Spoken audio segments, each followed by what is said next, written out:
আসসালামু আলাইকুম রহমতুল্লাহ।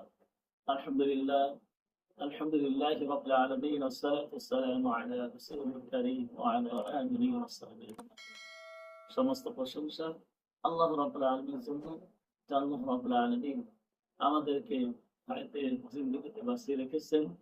সেজন্য আল্লাহ তাআলার শুকরিয়া আদায় করে বলছি আলহামদুলিল্লাহ, এবং নবীজির উপরে দরুদ ও সালাম পাঠ করছি সাল্লাল্লাহু আলাইহি ওয়াসাল্লাম।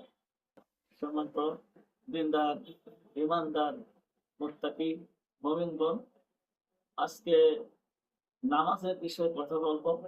আসলে নামাজটা আমরা অনেকেই পড়ি, কিন্তু যারা আমরা নামাজ পড়ি, এই নামাজটা অনেকেই আছে জামাতের সাথে না পড়ে তাদের ইচ্ছা মতো নামাজ পড়ে।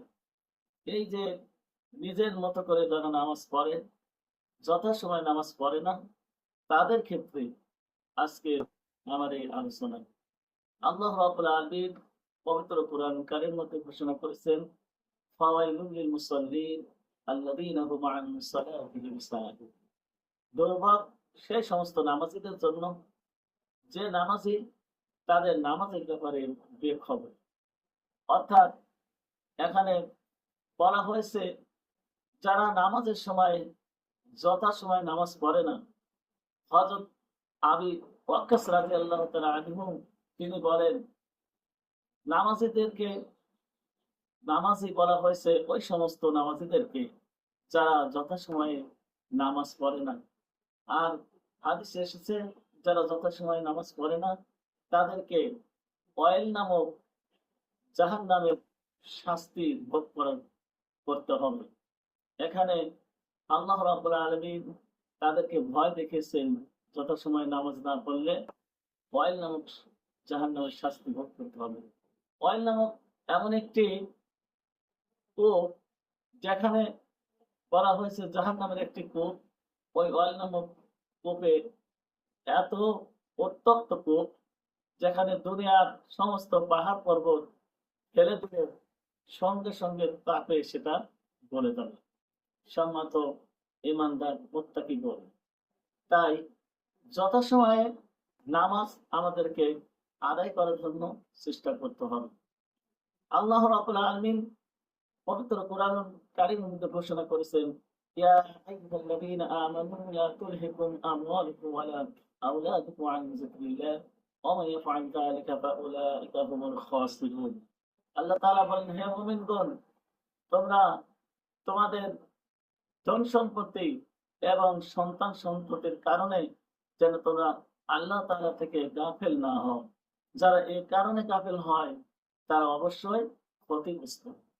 এখানে ৫ ওয়াক্ত নামাজের কথা বলা হয়েছে, যে এখানে আল্লাহ রাব্বুল আলামিন যে স্মরণের কথা বলেছেন, যে আল্লাহ তাআলা থেকে যেন গাফেল না হও, সেক্ষেত্রে ৫ ওয়াক্ত নামাজের ব্যাপারে বলা হয়েছে। যারা ৫ ওয়াক্ত নামাজ পড়ার ক্ষেত্রে যারা বলবে যে আমার সন্তান সন্ততি কাজে ব্যস্ত থাকি, ক্ষেত খামারের কাজে আমি ব্যস্ত থাকার কারণে নামাজ পড়তে পারি না, অফিস আদালত করার কারণে, ব্যবসা বাণিজ্য করার কারণে নামাজ পড়তে পারি না, যারা এই সমস্ত কথা বলে আল্লাহ রাব্বুল আলামিনের স্মরণ থেকে যারা বিরত থাকবে, নামাজ থেকে যারা দূরে থাকবে, তাদেরকে আল্লাহ রাব্বুল আলামিন বলেছেন তারা হচ্ছে ক্ষতিগ্রস্ত। সম্মানিত দিনদার, ইমানদার, মুত্তাকিগণ, আল্লাহ রাব্বুল আলামিন এই নামাজটি ফরজ করে দিয়েছেন। কিয়ামতের ময়দানে, হাসরের দিনে সর্বপ্রথম যে আমলটির কথা আল্লাহ রাব্বুল আলামিন জিজ্ঞাসা করবেন সেটি হচ্ছে নামাজ। যে সঠিক নামাজের উত্তর দিতে পারবে, যার নামাজটা সঠিক হবে, সেদিন সে আল্লাহ তাআলার কাছে ক্ষমা পেয়ে যাবে, পরিত্রাণ পাবে। আর যিনি নামাজের হিসাব সঠিকভাবে দিতে পারবে না, সেই দিনে ক্ষতিগ্রস্ত হবে। আল্লাহ রাব্বুল আলামিন বলেন, মা সালাকাকুম ফি সাকার।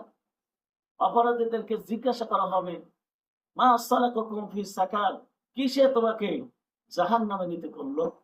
জাহান্নামী বলবে, ক্বালু লাম নাকু মিনাল মুসাল্লিন, আমি নামাজ পড়তাম না, ওয়া লাম নাকু নুতঈমুল মিসকিন, এবং আমি মিসকিনদেরকে আহার্য দিতাম না, অভাবীদেরকে খাবার দিতাম না, ওয়া লাম নাকু ওয়া কুননা নাখুযু মাল খায়িসিন, এবং আমি কি করতাম, সমালোচকদের সাথে বসে বসে সমালোচনা করতাম।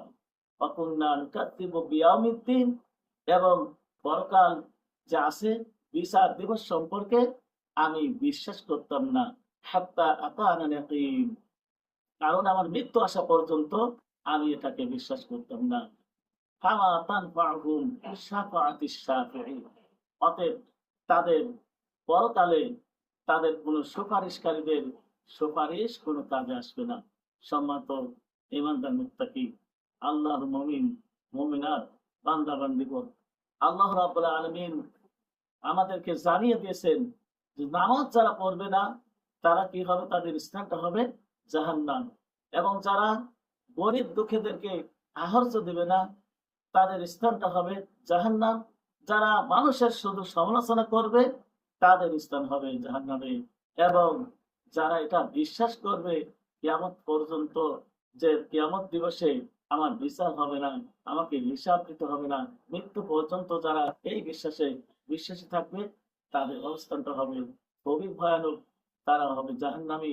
এজন্য মৃত্যুর পূর্বেই আমাদেরকে তওবা করতে হবে, এবং আমরা যারা নামাজ পড়ি যথাসময়ে নামাজ পড়তে হবে, এবং যারা পড়ি না এ পর্যন্ত তাদের আমাদের সকলকেই নামাজের দিকে আসতে হবে, আমাদের সকলকে নামাজি হতে হবে। আল্লাহ রাব্বুল আলামিন আমাদের সকলকে যেন নামাজি বানিয়ে দেন, আমরা সকলের জন্য জামাতের সাথে যথাসময়ে আমার নামাজ আদায় করতে পারি। আল্লাহ তাআলা যেন আমাদের সে তৌফিক দান করেন। আলহামদুলিল্লাহি রাব্বিল আলামিন। আসসালামু আলাইকুম।